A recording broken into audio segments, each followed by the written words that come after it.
வணக்கம் மக்களே, welcome back to நேற்று இன்று நாளை. இன்னைக்கு நம்ம வீடியோவில் டக்குன்னு பண்ணக்கூடிய உளுத்தம் பருப்பு வச்சு ஒரு முறுக்கு ரெசிபி தான் பார்க்க போகிறோம். இதை நான் எப்படி பண்ணுங்கிறத பார்க்கறதுக்கு முன்னாடி நம்ம சேனலுக்கு நீங்கள் ஃபர்ஸ்ட் டைமாக வரீங்கன்னா மறக்காமல் சப்ஸ்கிரைப் பண்ணுங்கள். இந்த முறுக்கு பார்த்திங்கன்னா நல்ல கரகரன்னு வாயில் போட்டால் கரையிற மாதிரி சூப்பராக இருக்கும். உளுத்தம் பருப்பை வறுத்து பொடி பண்ணி சலிக்கிற வேலையெல்லாம் கிடையாதுங்க. உளுத்தம் பருப்பை நம்ம வேக வச்சு தான் பண்ண போகிறோம். டேஸ்ட்டுமே பார்த்திங்கன்னா சூப்பராக இருக்கும். ஒரு கப் உளுத்தம் பருப்பில் உங்களுக்கு எக்கச்சக்கமான முறுக்கு வரும். டீ டைமுக்கு ஒரு ஒன் ஆஃப் த பெஸ்ட் ஸ்நாக்னு கூட சொல்லலாம். இப்போ வாங்க இந்த முறுக்கு பண்ண ஆரம்பிச்சிடலாம். ஒரு பவுலில் ஒரு கப் அளவுக்கு வெள்ளை உளுந்து எடுத்துக்கலாம். வெள்ளை உளுந்தை நல்லா களைஞ்சிட்டு அலம்பிட்டு ஒரு மணி நேரத்துக்கு ஊற வச்சுருங்க. 1 hour கழிச்சிட்டு அந்த ஊற வச்ச தண்ணியை ட்ரெயின் பண்ணிவிட்டு ஒரு கப் அளவுக்கு தண்ணி சேர்த்துட்டு ப்ரெஷர் குக் பண்ணி எடுத்துக்கலாம். ஒரு கப் உளுந்துக்கு கரெக்டாக ஒரு கப் தண்ணி சேர்த்து தான் நீங்கள் ப்ரெஷர் குக் பண்ணணும். இல்லைனா அரைக்கும் போது உளுந்து நல்லா லூஸ் ஆகிடும். ஒரு 4-5 விசில் விட்டிங்கன்னா உளுந்து நல்லா வெந்துடும். ப்ரெஷர் ரிலீஸ் ஆனதுக்கு அப்புறமா திறந்துட்டு மசிச்சு பாருங்கள் மசிதான்னு. இப்போ வெந்த இந்த உளுத்தம் பருப்பை நல்லா ஆற விட்டுக்கலாம். ஆறுனதுக்கு அப்புறமா இது ஒரு மிக்ஸி ஜாருக்கு மாற்றிக்க போகிறோம். வெந்த உளுந்துங்கிறதுனால இது ரொம்ப ஈஸியாகவே அரைஞ்சிடும். அரைக்கும் போது எக்ஸஸ் தண்ணி தேவைப்பட்டால் மட்டும் நம்ம கொஞ்சம் கொஞ்சமாக தெளித்து அரைச்சிக்கலாம். இல்லைனா தண்ணி சேர்க்காதீங்க. உளுந்து லூஸ் ஆகிடுதுன்னா நம்மளுக்கு அரிசி மாவு சேர்க்கும் போது மாவு ரொம்ப லூஸ் ஆகிடும். அப்படியே நீங்கள் மெதுவாக பல்ஸ் பண்ணி எடுத்திங்கன்னா உங்களுக்கு மையாக விழுத அரைஞ்சிடும். இப்போ இந்த அரைஞ்ச விழுத ஒரு பவுலுக்கு மாற்றிக்கலாம். நான் மறுபடியும் ரிப்பீட் பண்ணிக்கிறேங்க. நீங்கள் இந்த உளுத்தம் பருப்பை திக்காக தான் அரைச்சி எடுத்துக்கணும். தண்ணி சேர்த்துட்டு லூஸாக அரைச்சி எடுத்துடாதீங்க. அரையிலனா மட்டும் கொஞ்சமாக தண்ணி தெளித்து அரைச்சிக்கோங்க. இப்போ இந்த அரைஞ்ச உளுந்து கூட 4 கப் அளவுக்கு அரிசி மாவு சேர்த்துக்கலாம். அரிசி மாவை சலிச்சிட்டு சேர்த்துக்கோங்க. அரிசி மாவு பொறுத்த வரைக்கும் நீங்கள் வீட்டில் அரைச்ச அரிசி மாவு யூஸ் பண்ணிக்கலாம். இல்லைனா கடையில் ரெடிமேடாக விற்கிற அரிசி மாவு யூஸ் பண்ணிக்கலாம். அரிசி மாவு கூடவே நம்ம வாசனை பொருட்கள்லாம் சேர்த்துக்க போகிறோம். ஒரு 1/2 டீஸ்பூன் அளவுக்கு பெருங்காயம் சேர்த்துக்கலாம். இந்த முறுக்குக்கு தேவையான அளவுக்கு உப்பு. அடுத்ததாக 1 டேபிள் ஸ்பூன் அளவுக்கு நம்ம வெள்ளை எள்ளு சேர்த்துக்கலாம். வெள்ளை எள்ளு இல்லைன்னா நீங்கள் கருப்பு எள்ளு சேர்த்துக்கோங்க, தப்பு கிடையாது.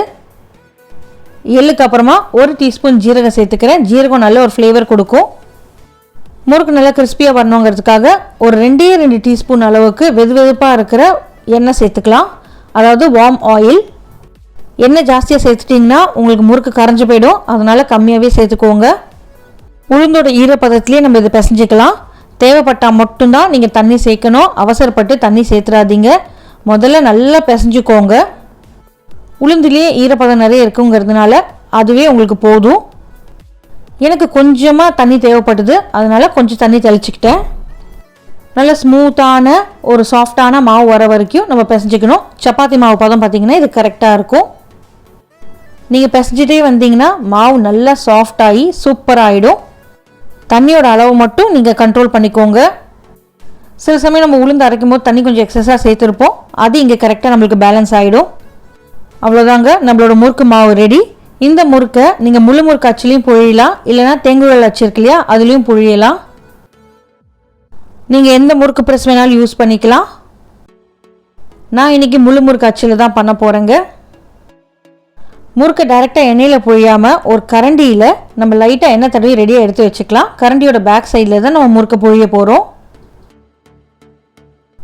உங்களுக்கு எவ்வளோ சுற்று வேணுமோ அவ்வளோ சுற்ற நல்லா டைட்டாக புழிஞ்சு விட்டுட்டு எண்டை மட்டும் அப்படியே சீல் பண்ணி விட்டுருங்க. இல்லைனா எண்ணெயில் போட்டதுக்கப்புறமா பிரிஞ்சிடும். ஒரு 2-3 முறுக்கு நீங்கள் புழிஞ்சு வச்சுக்கிட்டிங்கன்னா இந்த பக்கம் நீங்கள் கடாயில் எண்ணெய் சேர்த்துட்டு சூடு பண்ணி வச்சுக்கோங்க. இப்போ இன்கேஸ் உங்கள் முறுக்கு பிரிஞ்சு போச்சுன்னு நீங்கள் ஃபீல் பண்ணிங்கன்னா கொஞ்சம் லூஸ் பண்ணிக்கோங்க மாவை. இல்லைனா கொஞ்சம் அரிசி மாவு சேர்த்துக்கோங்க. நல்ல சூடான எண்ணெயில் ஃப்ளேமை மீடியம் டு லோக்கு வச்சுட்டு 1-2 முறுக்கு நீங்கள் போட்டு பொன்னிறமாக வர வரைக்கும் பொரிச்சு எடுத்துடுங்க. பபிள்ஸ் அடங்கினதுக்கப்புறமா எண்ணெயிலேருந்து வெளியே எடுத்துடலாம். ஒரே டைமில் நீங்கள் நிறைய முறுக்கு போட்டாலும் இடித்து பிரிஞ்சிடும். அதனால் அளவாக போட்டுக்கோங்க. எக்ஸஸ் ஆயிலை ட்ரெயின் பண்ணிவிட்டு நீங்கள் உங்கள் டீயோட சர்வ் பண்ணலாம். சாப்பிட்றதுக்கு சூப்பராக இருக்கும். 1 கப்புக்கு எனக்கு நிறையவே முறுக்கு வந்ததுங்க. இந்த முறுக்கு ரெசிபி உங்கள் வீட்டில் ட்ரை பண்ணி பாருங்கள். ட்ரை பண்ணி பார்த்துட்டு எப்படி இருக்குன்னு சொல்லுங்கள். நம்ம சேனலுக்கு நீங்கள் ஃபர்ஸ்ட் டைமாக வரீங்கன்னா லைக் பண்ணுங்கள், ஷேர் பண்ணுங்கள், மறக்காமல் சப்ஸ்கிரைப் பண்ணுங்கள். தேங்க்ஸ் ஃபார் வாட்சிங்.